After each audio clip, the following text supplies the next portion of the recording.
사랑하는 영락교회 지체들에게 주 안에서 평화 인사를 전합니다. 오늘은 2023년 5월 3일 수요일입니다. 오늘의 묵상 본문은 역대하 1장 1절로 17절까지의 말씀입니다. 오늘 본문 말씀 역대하 1장 1절부터의 말씀은 이렇게 시작합니다.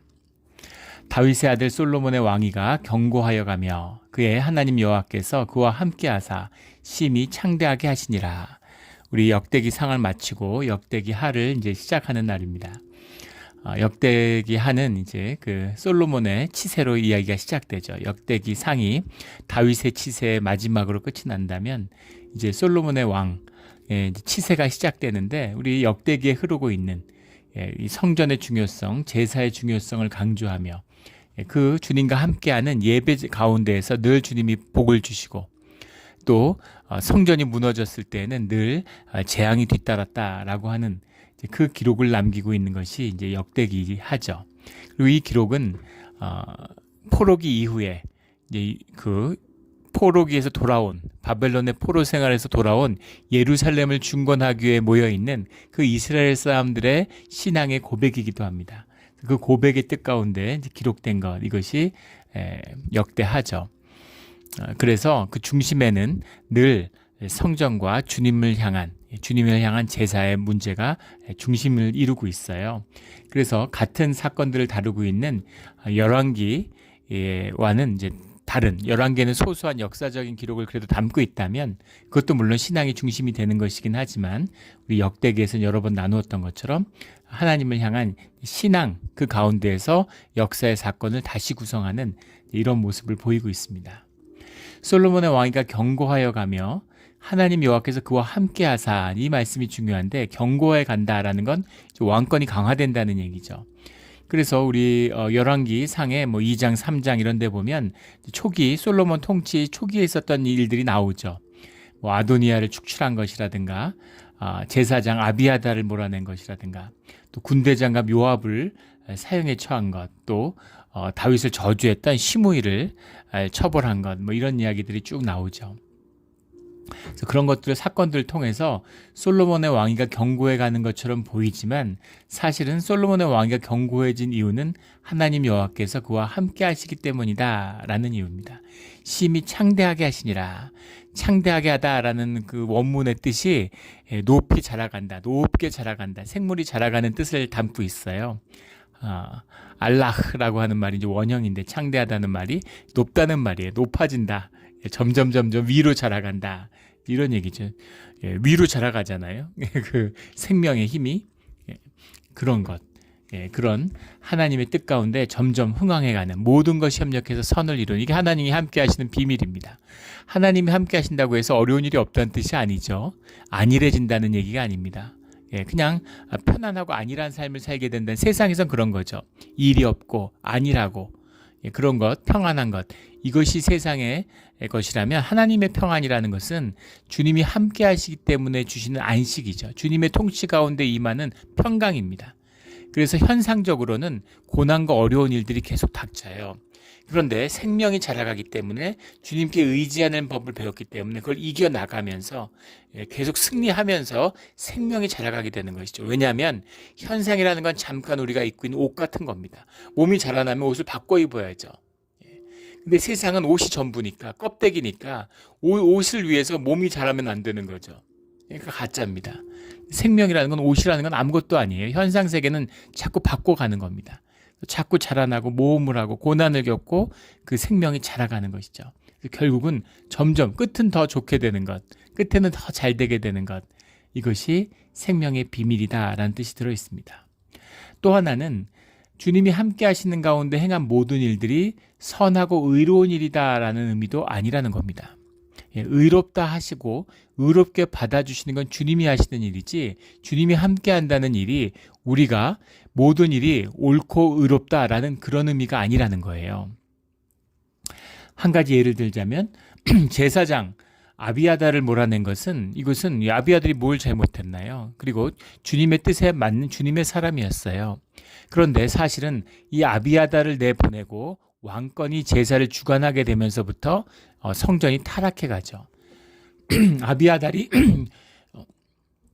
이 성전에서 쫓겨나면서부터 선지자의 전통, 이것이 이제 어, 예레미야까지 이어지는 그 선지자의 전통의 시작이 이 아비아달의 사건입니다. 그런데 한번 보세요. 길게 보면 아비아달은 억울한 일이 있을 것이고 그것으로 인해서 솔로몬의 성전이 타락하는 길이 시작되는 것일 수 있습니다. 그래서 좋지 않은 일일 수 있겠지만 또 선지의 전통이라는 것, 선지자의 전통이라는 것이 열리는 것도 주님의 뜻 가운데서 주님이 세우시는 역사의 한 부분이라는 겁니다. 그래서 주님이 그 모든 것을 취해서 다 선한 뜻으로 이루어 가시는 주님의 섭리 가운데 주님이 함께 하시는 역사가 있다라는 거죠. 그리고 또 하나 중요한 것은 그런 실수와 문제가 있지만 하나님이 솔로몬과 함께 하시고 솔로몬을 붙들어 주셨다는 거예요. 버리지 않으셨다는 겁니다. 자식을 키웠는데 아버지 자식이 된 거예요. 근데 자식이 실수하고 잘못한다고 해서 자식을 넌 이제 이런 짓을 해, 넌 자식 아니야. 자식이 공부를 하면서 시험을 못 봤어요. 그럼 야단을 치죠. 그러나 그렇다고 해서 너 공부 못해? 너 이거밖에 못해? 넌 그럼 내 자식 아니야. 이런 부모가 없겠죠. 그래서 그런 의미인 거죠. 실수가 없는 것이 아니고 그 일을 다 잘했다는 의미가 아니라 잘못도 하고 실수도 했고 주님한테 매를 맞을 수도 있죠. 다윗이 경험했던 거잖아요. 주님의 징계를 받기도 하죠. 사랑하는 아들이니까. 그러나 주님이 그 생명에 대한 구속, 주님이 붙잡고 계시는 그 은혜는 계속되고 있다라는 겁니다. 그리고 주님의 섭리 가운데 그 모든 것이 협력해서 결국은 그 생명이 높이 자라나는 창대하게 하는 뜻으로 열매 맺는다라는 뜻이 들어있는 것이죠. 근데 오늘 그 시작인데 솔로몬이 주님과 함께하는 그 시작, 물론 솔로몬을 왕으로 택하신 분도 주님이고 왕으로 세우신 분도 주님입니다. 함께하겠다는 마음이 주님에게 있죠. 그런데 솔로몬이 주님을 싫어하고 주님을 멀리하고 주님을 떠나면 주님이 그걸 어떻게 하겠어요? 그러나 솔로몬 역시도 주님을 사랑하는 마음과 주님과 함께하고자 하는 마음으로 그의 통치를 시작했다. 이것이 솔로몬의 영광의 비밀이다라는 거죠. 그래서 솔로몬의 영광은 뭐 마병이 많고 재물이 풍부한 게 영광이 아니고 팔레스타인의 땅을 많이 차지하고 다스려서 영광이 아니고 주님이 함께하시고 주님이 주신 것을 받았기 때문에 영광인 것이죠. 이게 중요한 겁니다. 뭐 아무리 뭐 솔로몬의 왕국이 아무리 커봐야 바벨론 무슨 애굽 뭐 로마 이런 왕국의 비교가 되겠어요? 상대가 안 됩니다. 미스 코리아 대회 하는데 진선미가 예전에 있었죠. 미로 뽑힌 사람이 이제 교회 다니는 자매겠죠. 눈물을 글썽이면서 이 모든 것을 하나님께 영광을 돌린다 이렇게 얘기를 하는 겁니다. 근데 거기서 미로 뽑힌 것, 물론 본인은 하나님의 은혜고 자격이 없는데 주님이 주신 은혜로 받아들이고 그 고백을 전하려고 한 것이죠. 그러나 미가 됐다고 하는 현상적인 사건이 하나님의 영광은 아니에요. 그러면 선은 뭐고 지는 뭡니까? 주님보다 더 능력이 권세가 있나요? 그런 의미가 아니겠죠. 선이 되고 진이 되면 선보다 더 큰 영광인가요? 아닙니다. 그런 의미가 아니죠. 주님이 함께 하시는 것, 주님이 내 삶을 주관하여 주시는 것, 주님이 나의 심령 가운데 내 삶의 자리에 머물러 계시는 것, 내 예배를 받아주시는 것, 이것이 주님의 영광입니다. 주님만이 하시는 일, 주님만이 이루실 수 있는 일, 주님의 임재, 그게 영광이죠. 주님이에요. 뭐라고 얘기하겠습니까? 주님의 존재, 그 본질의 비밀을 우리가 만나는 것이 주님의 영광이죠. 우리가 주님과 함께하고 하나 되니까 주님의 영광이 우리의 삶 가운데 나타나는 것입니다. 3절에 솔로몬이 온 회중과 함께 기브온 산당으로 갔으니 천부장, 백부장, 재판관들 다 모아서 아버지가 드렸던 그 마지막 제사처럼 왕이 되어서도 그 제사를 드리러 가는 거죠. 기브온 산당으로 갔으니 이렇게 돼 있는데 산당이란 말이 본문에 없습니다. 13절에도 기브온 산당 회막 앞에 섰는데 거기도 기브온 산당이란 말 자체가 없어요. 회막만 있습니다. 회막 앞에 서 있는 이 회막은 이제 기브온에 있는 것이죠. 회막은 우리 뭐 잘 알고 있는 것처럼 오헬 모에드라는 말이죠. 오헬이라는 게 터버너클, 더 터버너클 오브 미팅이죠. 모에드라는 게 이제 만난다, 미팅이니까 만남의 장소. 그러니까 우리말 한자어 그대로 회막입니다. 근데 그 회막이라는 것이 기본에 있었다라는 거죠. 그런데 이제 이 역대기를 기록한 기자의 관점을 이 번역한 분은 충분히 역자는 이해하고 있는 거죠. 그래서 그 뜻을 더 강화시키기 위해서 이제 기브온에다가 산당이라는 이름을 넣었어요. 왜 그랬을까요? 이 바벨론에서 포로를 하고 돌아온 사람들 눈에는 기브온은 바알 숭배의 아주 소굴 같은 곳입니다. 산당들이 다 타락하죠. 그리고 산당이라는 말이 바마흐라는 말이죠. 바마흐라는 말이 높다는 말이에요. 높은 곳, 주로 산 위에 있기 때문에 한국도 그렇죠. 이제 절들이 주로 산 위에 있고 선앙당 이런 게 주로 이제 산 꼭대기 같은 데 있습니다. 하늘과 가까우니까 이제 아마 그런 정서적인 것이 있겠죠. 바마흐라고 하는 것, 이게 산에 있기도 했지만 높은 곳이다. 높다는 뜻은 하늘과 땅 이런 것처럼 초월적인 곳이다. 이런 의미를 담고 있는 거죠. 바마흐라고 하는 건.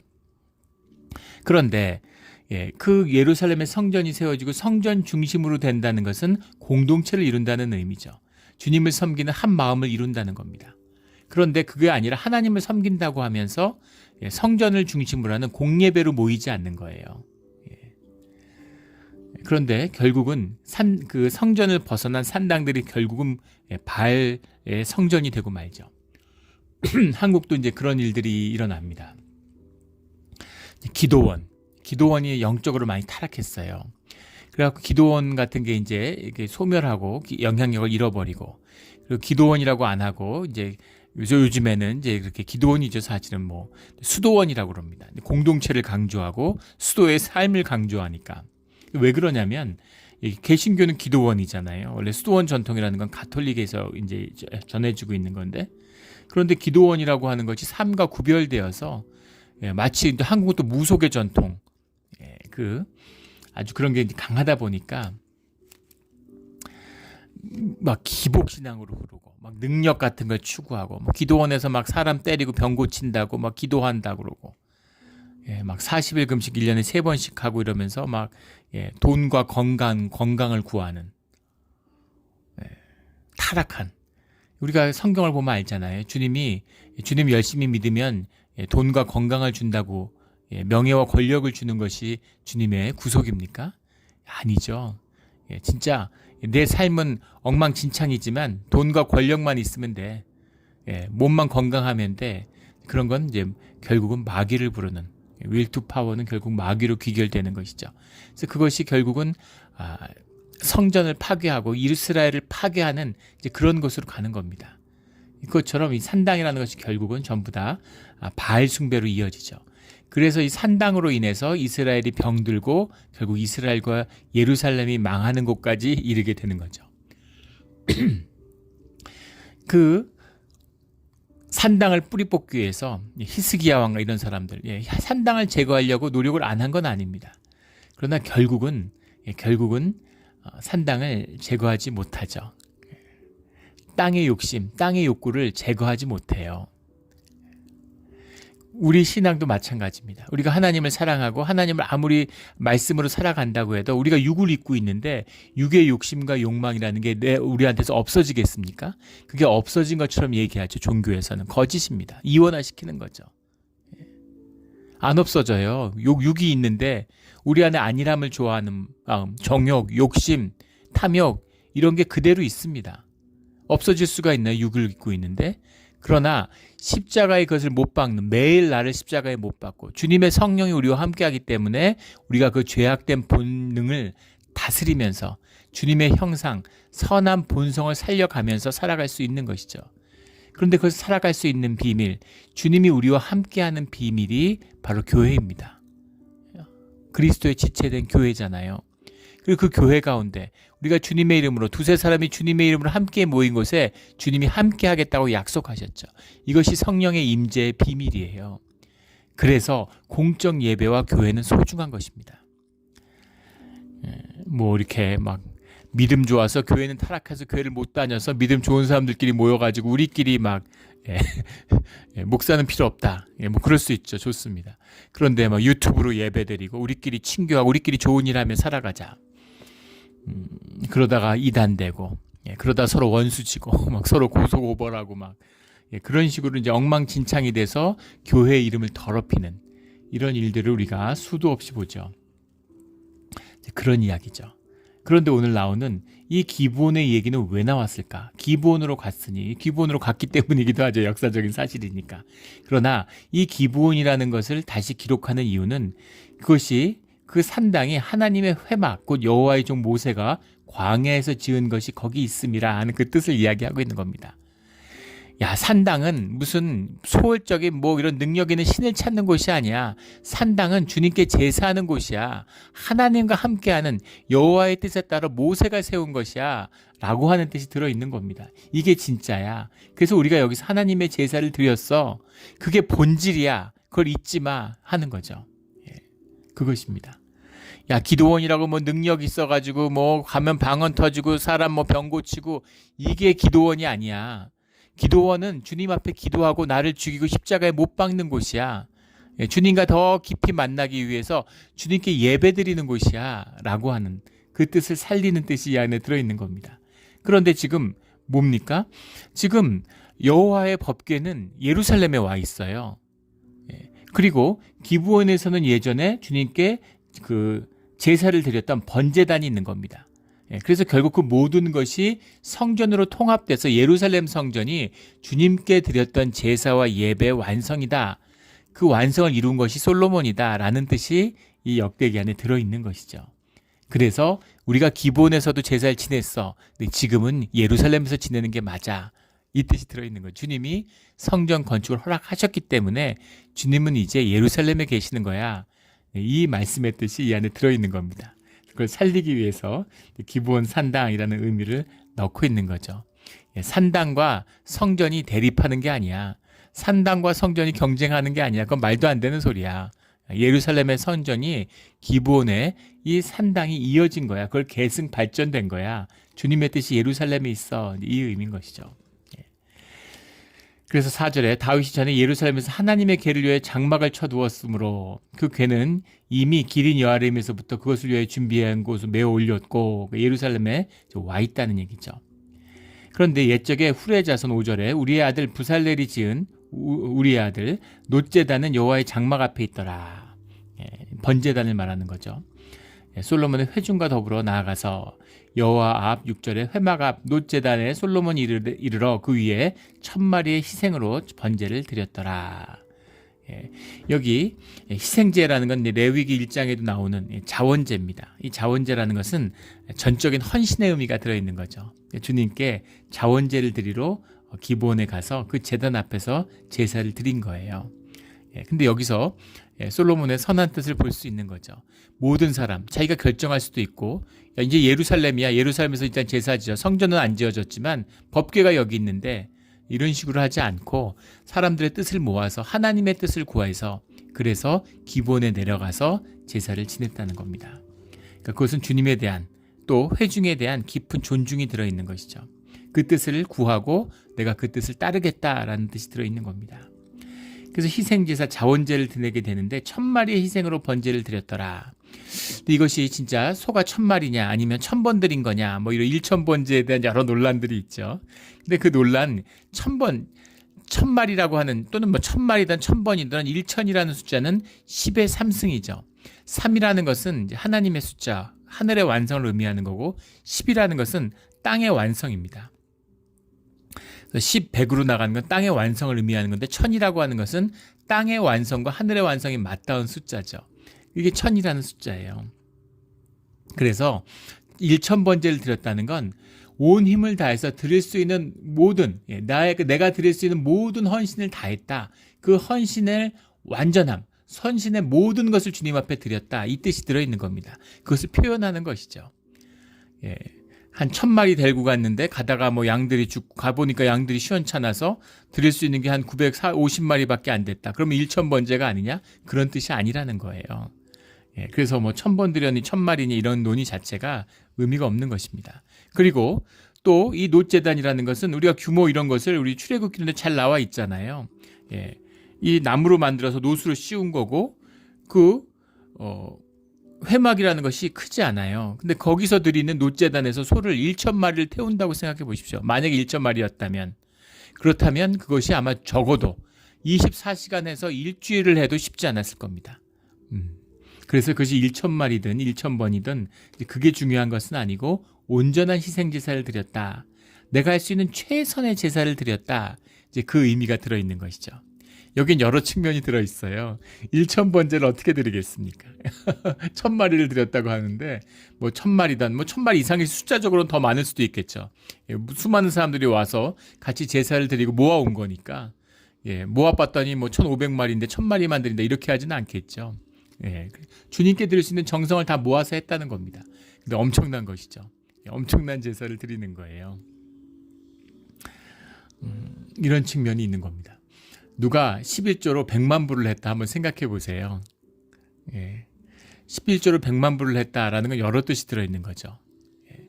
하나는 그 사람이 야, 참 대단하다. 예, 마음에 정성이 있고 100만 부를 헌금하는 게 쉽겠어요? 예, 재산의 많고 적음의 문제가 아닙니다. 아무리 많다고 100만 부를 헌금할 수 있습니까? 할 수 있다는 것 자체가 그 사람이 신실한 사람이다. 주님의 뜻을 존중하는 사람이구나라는 걸 보여주죠. 또 다른 측면은 그 100만 불을 드릴 수 있다는 건 뭐라고 얘기를 하던 예, 뭐 200만 불에 100만 불을 드렸던 1000만 불에 100만 불을 드렸던 아무튼 그가 풍족하고 축복을 받았다는 의미죠. 예, 받은 걸 주님께 드린 건데 받은 거를 많이 받고 풍성하니까 풍성히 드릴 수 있는 거 아니겠어요? 없는데 어떻게 드려요? 예, 내가 가진 양이 10마리밖에 없는데 어떻게 1,000번째를 어떻게 드려요? 그러니까 그리고 가진 양 다 드리면 어떻게 삽니까? 그러니까 1,000번째를 드릴 수 있었다는 것이 그만큼 다윗의 시대 솔로몬의 성전이 건축되는 이 전야에 주님이 부어주신 은혜와 축복이 이미 충만했다. 그 축복이 부어져서 그 풍성함이 있었다라는 것을 볼 수 있는 것이죠. 예, 그래서 항상 풍성함이 풍성함을 부르고 인색함이 인색함을 낳습니다. 인색한 가운데는 은혜가 없어요. 늘 인색한 사람들은 삶이 점점 더 어려워집니다. 근데 풍성함을 나누는 풍성하게 나누는 가운데 주님의 은혜가 더하는 것이죠. 늘 주님께 받은 은혜를 풍성히 나눔으로 더 큰 풍성함이 넘쳐나는 우리 삶의 자리가 되기를 주의 이름으로 축원합니다. 7절에 그날 밤에 하나님이 솔로몬에게 나타나 그에게 이르시되 내가 내게 무엇을 주랴 너는 구하라 이렇게 말씀하시는 거죠.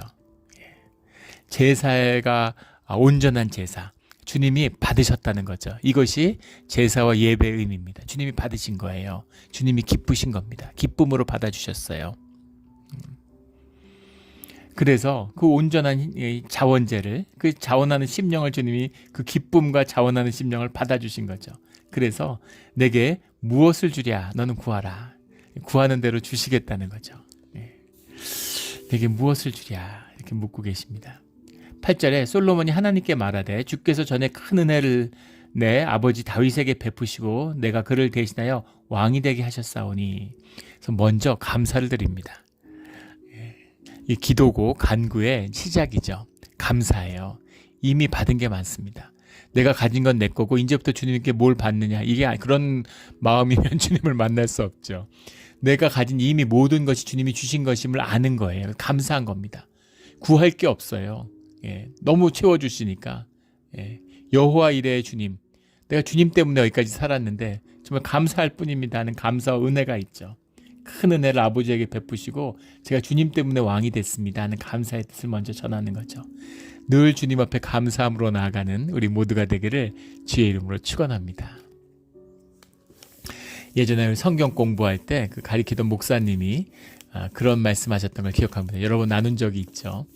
병 속에 물이 있는데 그 은혜가 차오르지 않는 거죠. 조금만 담겨 있어서 물을 마실 수가 없다고. 우물에 물이 있는데 기워낼 수가 없는 거죠. 너무. 거기다가 돌을 계속 채우면 물이 올라와서 그걸 마실 수 있게 된다. 그 채우는 돌이 감사다. 이런 그게 기억이 오래 남아요. 감사를 계속 채워야 하는 겁니다. 감사를 드리고 또 감사한 거예요. 그러면 주님의 은혜가 우리 삶 가운데 차오르고 부어지는 것이죠. 늘 감사하는 거죠. 늘 감사해, 늘 기뻐하고 늘 감사하는 것입니다. 9절에 여호와 하나님이여 원하건대 주는 내 아버지 다윗에게 허락하신 것을 이제 굳게 하옵소서. 많은 것을 주셨는데 그걸 단단히 굳게 하옵소서. 굳게 한다는 말은 주로 이제 원문은 정확히 기억이 안 나는데 왕위를 굳게 한다 할 때 많이 쓰이는 표현이죠. 주께서 나를 땅에 티끌같이 많은 백성의 왕으로 삼으셨사오니 주님이 나에게 사명으로 주고 왕이니까 내가 높아졌으니 이게 아니라 사명자의 의식이 있는 거죠. 많은 백성의 왕으로 그 사람들을 섬기고 이끌라고 지도자로 나를 세워주신 게 주님이십니다. 그게 주님의 사명이군요. 왕이 트로피나 선물이 아니라 주님이 주신 사명이군요 하는 그 뜻이죠. 10절에 주는 이제 내게 지혜와 지식을 주사 이 백성을 앞으로 출입하게 하옵소서. 이렇게 많은 주의 백성을 누가 능히 재판하리이까? 이 사람들을 어떻게 공의를 세우고 어떻게 다스릴 수 있겠습니까? 기가 막힌 고백을 드립니다. 참 기가 막힌 고백이죠. 지혜와 지식을 주사. 지혜라고 하는 것 우리 수없이 나눴던 그런 빈추러 핵심어이죠. 성경에 구약에 호크마라는 거죠. 호크마. 학함이라는 말을 써왔는데 학함이라는 말이 비와이즈예요. 존재적인 것입니다. 그래서 무슨 지식이나 상태가 아니라 존재죠. 현명한 존재가 돼. 어떻게 현명한 존재가 됩니까? 지혜 있는 존재. 주님이 함께 하셔야 되는 거죠. 우리 휴대폰 생각하시면 돼요. 휴대폰에서 온갖 정보를 다 얻을 수 있죠. 근데 그것이 네트워크에 연결되어 있을 때, 인터넷에 연결되어 있을 때 그것이 유용한 도구가 되고 지혜의 보고가 되는, 지식의 보고가 되는 거죠. 네트워크가 없으면, 인터넷이 없으면 아무것도 아니잖아요. 그걸 뭘 하겠습니까? 옛날 휴대폰들은 커다랗고 튼튼해서 못이라도 박았지. 지금 휴대폰은 아무 데도 쓸 데가 없어요. 그런데 그 지혜라고 하는 것은 결국은 주님이 주시는 지혜죠. 주님과의 연결이고 주님과 함께하는 것입니다. 주님의 음성을 듣는 것이에요. 이게 지혜입니다. 주님을 경외하는 것이 지혜의 근본이다라는 것은 주님에 대한 올바른 반응과 주님과의 올바른 관계를 의미하는 거죠.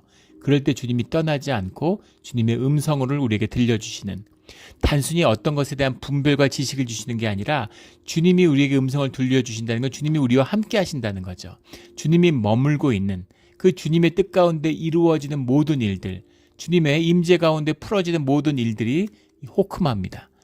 그래서 우리가 단순히 우리말의 지혜보다는 훨씬 더 깊은 그냥 주님이죠. 주님을 원합니다. 이렇게 얘기한 거예요. 뭘 원하니? 내가 줄게. 이러니까 이때까지 주신 건 너무 감사하고 그걸 계속 누리게 해주십시오. 그리고 그 위에 주님을 더 알길 원합니다. 주님을 더 만나길 원합니다. 주님을 함께 하기를 원합니다. 이런 걸 드렸어요. 120점짜리 답을 한 거죠.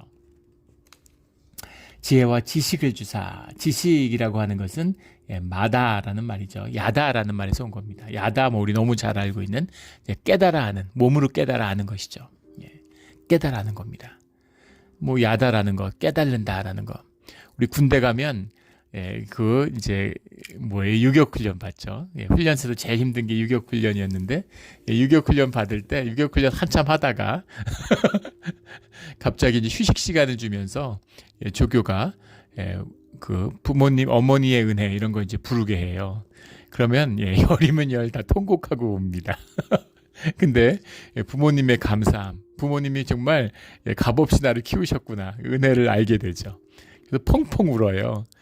정말 우리가 집에서 따뜻한 밥 먹고 따뜻한 데 누워 자고 학교 다니고 이런 것이 정말 부모님의 은혜였구나 하는 걸 깨달아 알게 되는 거죠. 몰랐나요?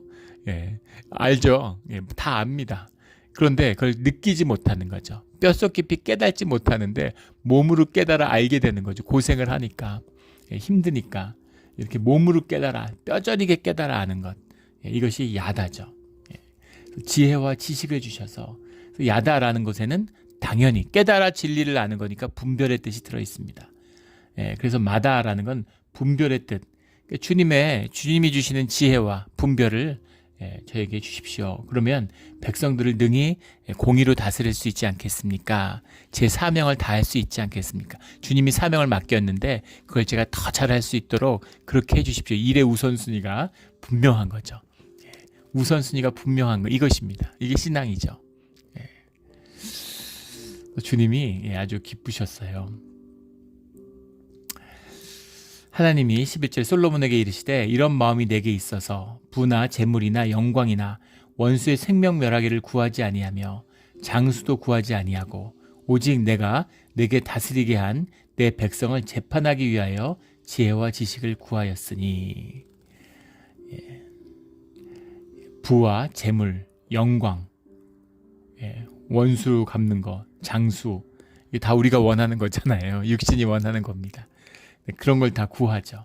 그것을 구하지 아니하고 내게 다스리게 한 내 백성을 재판하기 위하여 지혜와 지식을 구하였으니 그러므로 내가 내게 지혜와 지식을 주고 부와 재물과 영광도 주리니 내 전의 왕들도 이런 일이 없었거니와 내 후에도 이런 일이 없으리라 하시니라. 솔로몬의 영광이 이제 시작되는 것입니다. 다윗이 준비한 것이지만 또 주님이 선택하신 것이지만 솔로몬의 이런 선한 반응이 있었기 때문에 그렇기 때문에 솔로몬에게 예비된 복이 솔로몬에게 열리는 것이죠. 천국에 갔는데 사람들 이름마다 창고가 있어서 거기에 선물들이 가득하더래요. 선물들이 다 없는데 방마다 다 비어 있는데 한두 개 있고 근데 자기 이름을 보니까 선물이 가득 차 있더라는 거죠. 그래서 다른 사람들은 왜 이렇게 선물이 없는데 내 것만 이렇게 선물을 많이 준비하셨냐 이러고 고맙고 미안한 마음으로 왜 제 창고에 저렇게 선물이 많습니까? 그러니까 주님이 저 선물들은 네가 땅에서 받아야 했을 선물이다 이렇게 얘기를 하더라는 말씀을 들었다 뭐 이런 간증이 있잖아요. 땅에서 누려야 되는 것이죠. 이 모든 걸 주님이 주세요. 우선순위가 있는 겁니다. 예전에 12월 달 되면 어렸을 때 보면 누나들도 그렇고 어머니도 그렇고 이제 여성지를 12월에나 1월에 12월일 1월 뭐 이럴 때 사죠. 1월에 샀던 것 같아요. 신년호, 송년호 이런 게 사죠. 송년호를 살 건가 신년호를 살 건가는 이제 경품에 달려 있는 건데 경품이 뭐냐면 요즘은 아무도 안 쓰지만 옛날엔 가계부라는 거, 막 번쩍번쩍한 금박도 들어있고 주로 붉은색으로 이루어진 표지에 두툼한 표지에 이렇게 그 가계부를 주는데 그 가계부를 받기 위해서 그래서 여성지를 사는 거죠. 가계부만 있으면 되고 여성지는 필요 없지만 가계부를 얻기 위해서 여성지를 사야 되는 겁니다. 왜냐하면 부록이기 때문이죠. 우선순위는 신년호에 있는 거예요. 신년호를 샀기 때문에 부록이 따라오는 겁니다. 주님과 함께 하기 때문에 그 안에 재물과 영광과 부도 장수도 주어지는 것이죠. 그런데 주님은 필요 없어. 주님이 주면 그것만 얻으려고 또는 이걸 얻기 위해서 주님을 만나는 그런 것이 종교죠. 능력만 필요해. 부담스럽고 자꾸 교제하려고 그러지 말고 뭐 말씀 같은 거 하지 말고 그냥 능력으로 있는 것만 주세요. 지니같이 내가 원하는 걸 좀 줘. 구해줘. 그건 내가 이제 매니플레이트 하는 거죠. 신을. 내 마음대로 할 수 있어. 무속인들, 무당들이 한다는 거 아니겠어요? 귀신들하고 이렇게 그 끝이 좋을 리가 없죠. 결국 망하는 것입니다. 근데 주님이 우선순위로 반듯하게 세워지니까 모든 것을 구하지 않은 모든 것들도 하나님이 너에게 더해 주시겠다 이렇게 말씀하고 있는 겁니다. 주님을 구해서 주님이 하늘의 복을 구해서 땅의 복도 겸하여 우리에게 주시는 그런 은혜가 충만한 우리의 삶의 자리가 되기를 주의 이름으로 축원합니다. 14절부터 17절까지는 솔로몬의 부귀영화가 나와요. 그래서 병거가 1,400대요 마병이 12,000명이라 강대한 군사력을 가진 나라가 됐다는 걸 알 수 있죠. 또 왕이 백향목을 평지에 뽕나무같이 많게 하셨다. 얼마나 부유한 곳이었나. 뽕나무, 백향목이 팔레스타인의 그 이스라엘 지역경에 살지 않죠. 레바논에서 수입하는 겁니다. 그러니까 이게 얼마나 풍성한 것이 돼요. 솔로몬의 말들은 애굽과 구해에서 사들였으니 왕의 무역상들이 때로 값을 정하여 산 것이며 솔로몬의 말들 애굽에서 사왔다라고 돼 있는데 그 신명기 17장 16절인가요? 거기 보면 이런 짓을 하지 말라고 이미 말씀이 선포돼 있죠. 애굽에서 말 사오지 말라고 말씀을 하셨는데 말을 사오지 말라는 의미는 애굽으로 돌아가서는 안 된다는 뜻도 있고 또 애굽으로 돌아가지 말아야 된다는 뜻은 병거에 의지하는 내 힘에 의지하는 군사력에 의지하는 그렇게 가서는 안 된다 이스라엘이 그런 뜻이 들어있는데 이제 사실 솔로몬이 하나님의 함께 하시고 하나님의 자유함을 주시니까 정말 마치 그 중력에 이끌려서 땅에 떨어지는 것처럼 그렇게 주님께서 멀어지는 모습을 이제 보여주게 됩니다. 말이라는 것이 애굽에서 이제 전해졌는데 그 역사적 기록에 보면 지금이 이제 주전 10세기 주전 1000년 전이죠. 1800년 전, 주전 18세기 이럴 때 이 수단의 우리가 보는 지도상은 남부 지역이죠. 에티오피아나 수단 지역에서 이제 발원한 힉소스 왕조가 애굽을 정복하게 되면서 말이라는 것이 처음으로 애굽에게 전해졌고, 아무리 잘 훈련된 그런 보병도 기병 1명이 보병 8명을 상대할 수 있다는 거죠. 그래서 여기 마병일 테면 마병이 10,000명이다. 그러면 80,000명의 완전히 훈련된 보병이 감당하지 못하는 겁니다. 그러니까 얼마나 대단하겠어요. 그 마병의 위력이라는 건. 그러면 왜 마병을 갖추지 않았을까? 말이라고 하는 것은 생산성이 없지, 일을 하지 않습니다. 거기다 엄청나게 먹어요. 물이든 식량이든 배설도 엄청나게 합니다. 그래서 키우는데 돈이 너무 많이 드는 거죠. 돈이 너무 많이 드니까 말을 키우질 못하는 거예요. 그런데 이제 기마 민족들은 말을 타고 살잖아요, 이렇게. 그러니까 그 마병의 위력이라는 것, 만주족이 불과 다 합쳐봐야 많이 보는 사람들은 30명, 맥시멈, 미니멈 10만 명밖에 안 됐는데 몇 억이 살던 그런 명나라를 무너뜨리고 중국을 지배하게 되죠. 몽골이 세계를 석권한 거, 이런 거, 이게 이제 기병의 힘입니다. 그러니까 그 마병을 이제 부로 읽을 수 있을 정도였으니까. 근데 그렇죠. 어떻게 수단이나 에티오피아에서 마병이 애굽으로 왔을까? 지금은 이제 사하라 사막 일대가 이제 완전한 풀 한 폭이 없는 모래밭이지만, 그 수천 년 전, 5,000년 전 이럴 때는 거기가 초원이었다 그러죠. 지금 몽골 같이. 그래서 이제 목축을 하고 말을 타는 그런 배경이 있었기 때문에 이집트 문명이 탄생할 수 있는 거죠. 그래서 그 초원지대에 있는 기마병들이 이제 애굽을 정복하게 되는, 마치 몽골이나 중앙아시아에 있는 기마병들이 중국에 와서 왕조를 세운 것 같이 이제 그렇게 생각하면 되겠습니다. 그런데 거기서 나온 힘에 의지하지 마라, 돈에 의지하지 마라, 그 뜻이 들어있는 거죠. 그래서 오늘의 말씀 가운데 이 부귀영화, 솔로몬의 부귀영화죠. 솔로몬에게 하나님이 약속하신 그 부귀영화를 부어주셨다라는 겁니다. 솔로몬이 그 깨끗한 마음으로 지혜를 구했던, 사명자의 그 완수를 위해서 지혜를 구했던 그 마음을 주님이 받아주셨다라는 거죠. 또 그 앞에는 온전한 헌신을 약속한 그 제사와 예배를 받아주셨다, 이런 뜻이 들어있습니다. 주님에게 이러한 온전한 제사로 우리의 삶의 운명과 우리의 가족과 지역과 나라와 인류의 운명을 바꾸는 그런 예배를 주님께 올리는 우리의 신앙, 우리의 믿음이 되기를 예수 그리스도 이름으로 축원합니다. 아멘. 기도드리겠습니다. 하나님 아버지, 감사합니다. 오늘 어쩌면 우리가 제일